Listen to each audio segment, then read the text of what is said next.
I did not cry when they showed up at my door with a notary. I did not raise my voice. I did not slam anything. I just stepped aside, let them in, and said, "Make yourselves comfortable." Then I went to the kitchen and poured myself a glass of water like I had all the time in the world, because I did. My brother looked confused by that. He expected me to fall apart.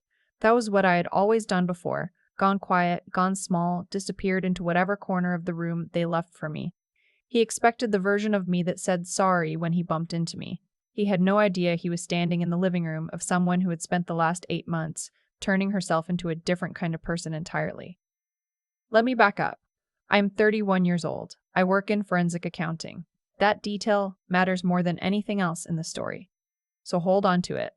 My parents had 2 children. My brother, who was 4 years older than me, and me. From the outside, we probably look like a normal family. Nice house in a suburb outside of Columbus. Dad coached Little League. Mom volunteered at the church bake sale every fall. Christmas cards with matching outfits. From the inside, it was a different architecture. My brother was the one they planned around. His baseball schedule, his college applications, his business ideas, his crises. Every dinner table conversation eventually circled back to him. What he needed. What he was working toward. What he deserved. And me? I was background. I was the one who got good grades quietly and didn't ask for much, so they assumed I didn't need much. I learned early that asking for things only created friction, so I stopped asking. I made myself useful instead. I helped around the house. I babysat. I got a part-time job at 16, so I could pay for my own clothes without putting pressure on anyone. I was so good at being invisible that I think they genuinely forgot I had needs of my own. My grandmother, my dad's mother, saw it. She was sharp in the way that people who live through hard decades tend to be. She used to squeeze my hand at holiday dinners and say, "I see you, baby. I see all of it." She never said much more than that, but she meant it. When I was 22 and finishing my accounting degree, she sat me down at her kitchen table with a cup of tea and told me she was putting something in writing. She had a small house in Clintonville. Nothing fancy. A 3-bedroom with a garden she had kept alive for 40 years. She also had a CD account she had been building since the 80s. Together, it was worth somewhere around $340,000. She told me she was leaving it to me. Not split. Not shared. Mine. She said, "Your brother will be fine. Your parents will make sure of that. But nobody is making sure of you. So I am." I cried at that kitchen table for about 10 minutes. Then she handed me a napkin and told me to pull myself together because the tea was getting cold. She passed away 2 years later. I was 24. The will went through probate without any drama. My brother didn't contest it at the time, I think because he genuinely thought the estate was smaller than it was. My grandmother had been private about her finances. He assumed the house was worth maybe $120,000 and that there wasn't much else. He made a comment at the funeral reception about how it was a nice gesture from her, said it in this tone like it was a little sad that the old woman's grand bequest was basically nothing. I did not correct him. I sold the house 8 months after she passed. The market had shifted and it sold for $198,000. I put that, combined with the CD funds, into a brokerage account I opened on my own. I did not tell my parents the total. I just said I was handling everything and they nodded and moved on, because they always moved on when it came to my things. I bought my condo at 26 with a significant down payment. 30% down, fixed rate. My monthly payment was lower than most people's car notes. My parents came to the housewarming. My brother walked through every room making comments about how the ceilings were low and the parking was inconvenient. My mother said the kitchen was cozy, which is what she said when she meant small. My dad shook my hand like I was a client. Nobody asked how I'd managed it. Things were fine for a while. Not warm, not close, but functional. We saw each other at holidays. I showed up. I brought wine. I left early. That was the rhythm. Then, my brother's business started failing. He had opened a bar and restaurant concept in the Short North District. It was his 3rd attempt at entrepreneurship. The first 2 had folded, and both times my parents had quietly helped him cover the losses. I didn't know the exact numbers then, but I know them now. I know everything now. The restaurant bled money for about 18 months. My brother, who had always operated on confidence instead of planning, had signed a lease he couldn't sustain and hired too many people too quickly. When COVID restrictions had shifted foot traffic patterns, he blamed that. When the reviews were bad, he blamed the critics. When the staff quit, he blamed them. By the time I found out how serious it was, he owed $87,000 to a private lender, a former college friend who had given him the money on the strength of their relationship, and a handshake agreement that later got formalized into a promissory note. He also owed $34,000 to a food supplier who had extended him credit and had maxed out 2 business credit cards. My parents had already given him $60,000 of their own retirement savings trying to keep things afloat. None of this is what I was angry about. What I was angry about came next. My father called me on a Tuesday evening in March. He did that thing he did when he needed something. Started casual, asked about work, asked about the condo, laughed at something that wasn't funny. I recognized the pattern the way you recognize the sound of your own name. Then he said, "We need to talk about your brother." I listened. He explained the situation. He asked if I could help. I said, "How much?" He said, "All of it would let him start fresh." All of it, meaning everything. Meaning the sum of money my grandmother had left specifically for me, the inheritance she had spent decades building, the one financial cushion I had from a woman who had looked at my life and decided someone needed to look after me. I said I would think about it. He said I would think about it. He said, "He's family, sweetheart. That's what family does." I got off the phone and sat in my kitchen for a long time. Here is what I knew that my father didn't know I knew. My grandmother had not left me that money arbitrarily. She had discussed it with an estate attorney. She had structured it deliberately, and in the documents she left with that attorney. Documents I had read carefully, because I am a forensic accountant and reading documents carefully is something I do without thinking. There was a letter, not a legal document, just a letter, and her handwriting, addressed to me. In it, she said she knew my parents would ask. She said she knew they would call it family loyalty. She said, "Do not let them take what I built for you. It is yours. You earned it just by surviving them." She also said something else, something I sat with for a long time before I understood what to do with it. She said, "Look into how the savings account was handled after your grandfather passed. I never trusted how your father explained it."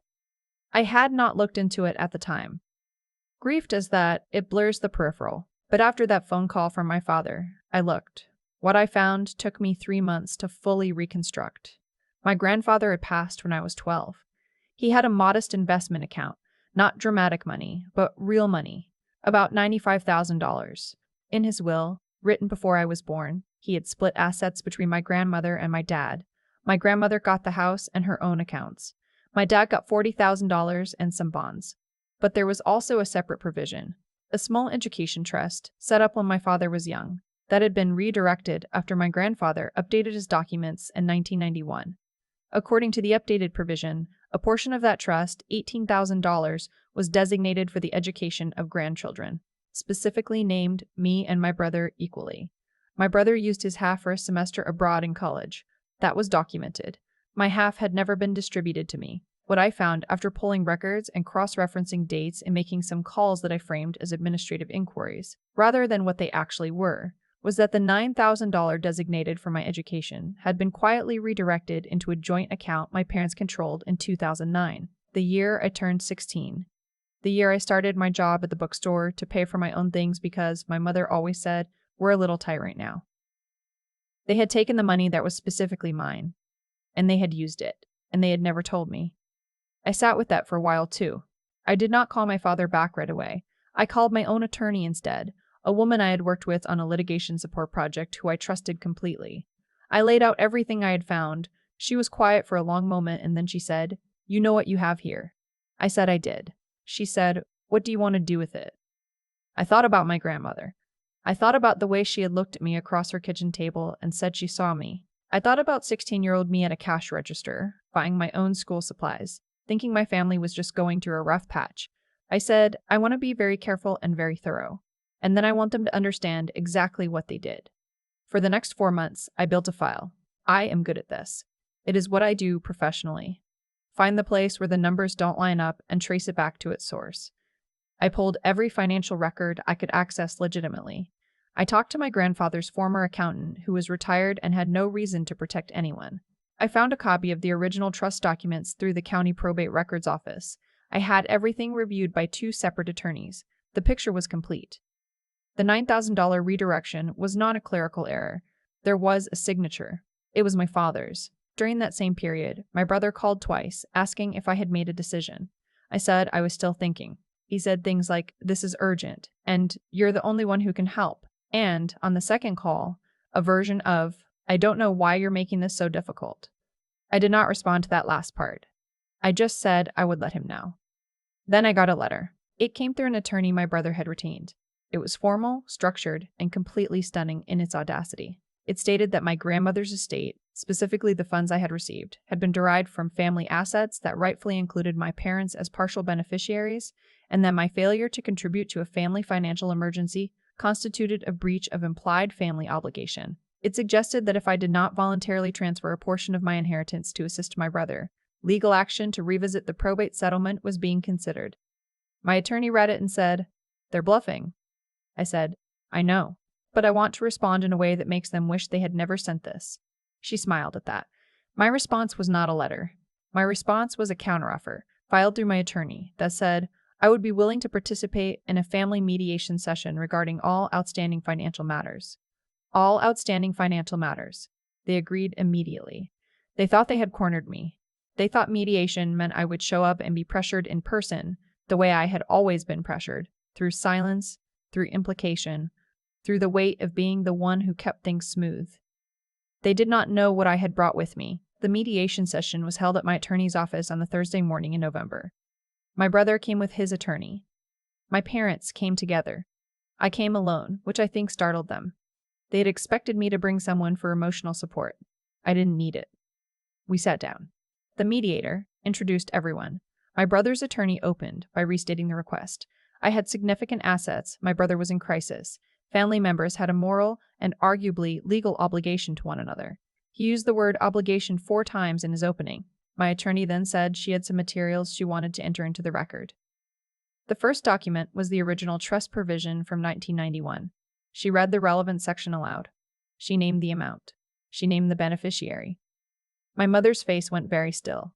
The second document was the account transfer record from 2009. The date, the amount, the signature. My father looked at the table. The third document was a letter from my grandfather's former accountant, written voluntarily, stating that he had been present when the trust provision was explained to my father and that the purpose of the funds had been made explicitly clear. The room was quiet in a specific way. Not the quiet of people thinking, the quiet of people realizing that the person they thought they had the advantage over had spent 4 months preparing for exactly this moment. My brother's attorney asked for a recess. During the recess, I went to the restroom and stood at the sink for a moment. I looked at my own face in the mirror. I didn't feel triumphant. I felt something quieter than that. I felt like my grandmother was somewhere nodding. When we reconvened, the tone had changed completely. Here is what I proposed, and what they accepted. First, all legal threats regarding my grandmother's estate would be formally withdrawn and documented as withdrawn. Second, my parents would acknowledge in writing the redirection of the $9,000 trust fund, and would repay it, with interest calculated from 2009 to present, which brought it to approximately $15,400 using a conservative rate. Third, I would not be pursuing further legal action for the trust misappropriation, provided the above conditions were met and all contact regarding my brother's financial situation ceased immediately. Fourth, my brother's financial situation was his to resolve. I was not responsible for it. That was not a negotiating point. My brother stared at me during the reading of those terms like he was trying to find the person he had grown up dismissing. He could not find her. She had been replaced by someone who had done the work. His attorney said his client found the terms unexpected. My attorney said they are not negotiable. They signed. All of it. The withdrawal of legal threats, the repayment agreement, the acknowledgement. My father's hand was not entirely steady when he signed the last page. My mother did not look at me the entire time. My brother left without speaking to me. His attorney shook my attorney's hand professionally, and that was the end of it. In the parking lot, my mother caught up to me just as I was unlocking my car. She said my name. I turned around. She said, "I want you to know I didn't know about the account." I looked at her for a moment. I thought about what it meant that she was saying that here, now, in a parking lot after a mediation, rather than ever in the 31 years she had been my mother. I said, "Okay." She waited, I think, for something more. An opening. A softening. I got in my car and drove home. The $15,400 was deposited into my account 6 weeks later, per the payment schedule in the agreement. My brother resolved his business debts over the following year through a combination of a negotiated settlement with his private lender, a payment plan with the supplier, and, I learned later through a mutual contact, another loan from our parents that they did not tell me about. He eventually closed the restaurant. Last I heard, he is working in sales. I have not spoken to my parents since the mediation. Not out of dramatic resolution. Just out of the quiet understanding that I had spent 31 years making myself small to keep a peace that never actually protected me. I did not need to perform a break. I just needed to stop showing up to something that had never actually included me. My grandmother's money is still mostly intact. I have invested it carefully. It is doing what she intended it to do. It is making my life stable in a way that no one can reach in and disrupt. I think about her a lot. I think about the way she looked at me across that kitchen table. The napkin she handed me when I cried. The tea she said was getting cold. I think about a woman who spent her whole life watching her son take things for granted, who decided at the end of it to write something down and make it permanent, and hand it to the one person she thought deserved it most. She was right that they would ask. She was right that they would call it family. She was also right that I would be okay. I just needed to stop being the only one in the room who didn't know what I was worth. People always talk about family like it's something you're born into and therefore owe. Like the fact of shared blood is the same as the fact of being seen, being protected, being counted. I used to believe that. Or maybe I just acted like I believed it, because the alternative, admitting that the people who were supposed to be your first safe place had never actually been safe, was too heavy to carry while I was still trying to build a life. What I know now is that cause and effect doesn't pause for family dinners. It doesn't make exceptions because someone shares your last name. My father made a choice in 2009 when he redirected that trust money. He told himself a story about it, I'm sure. That it was temporary, that he'd make it right, that I was young and wouldn't notice, that family resources were family resources. But a choice is a choice regardless of the story wrapped around it. And choices accumulate. They compound the way interest compounds quietly and without mercy until one day the balance is due. My brother made his own choices. He chose to build businesses on confidence instead of planning. He chose to let other people absorb his losses. He chose to look at what I had and decide he was entitled to it, not because he had earned it, but because he had always been the one who got things. That pattern didn't start with the restaurant. It started at every dinner table we ever sat at together. Every conversation that circled back to him, every time the family treated his needs as the only needs worth discussing. He was handed that entitlement. He didn't build it, and what's handed to you without effort tends to collapse without warning. I want to be clear that I did not enjoy what happened in that mediation room. Watching my father sign his name with an unsteady hand was not satisfying in the way people might expect. I didn't feel like I'd won something. I felt like I'd finally stopped losing something, which is different and quieter and in some ways harder to explain. What I did feel, clearly and without ambiguity, was the weight of what my grandmother had known about me before I knew it about myself. She saw from the outside what I was too close to see. That I had been taught to make myself small, to absorb, to accommodate, to disappear into the background of other people's priorities. And she decided the most useful thing she could do was leave me something that required me to stand up for it. Like she knew I wouldn't do it for myself yet, but I might do it for her. She was right. The intelligence she gave me wasn't money. It was the letter, the instruction to look carefully, to not take the easy explanation, to follow the numbers back to their source. She knew what I did for a living. She knew that if she pointed me in the right direction, I would find what was there. That's the thing about building real capability. The kind that comes from years of doing hard, precise work. It doesn't disappear when someone tries to diminish you. It's still there. It was always there. I just had to decide to use it on my own behalf for once. I think about what it cost me to get to that mediation table. Not the legal fees, not the months of document work. The real cost. Unlearning the idea that keeping the peace was my responsibility. That is the work nobody talks about. That is what takes the longest. And I think anyone who has ever been the quiet one, the one who kept things smooth, the one who got good grades and asked for nothing and made themselves invisible, I think they know exactly what I mean. You don't become someone who stands up for themselves overnight. You become them slowly, in the moments when you choose to look at a thing clearly instead of away from it. My grandmother looked at her family clearly, and she wrote it down, and she handed it to me. I'm still holding it.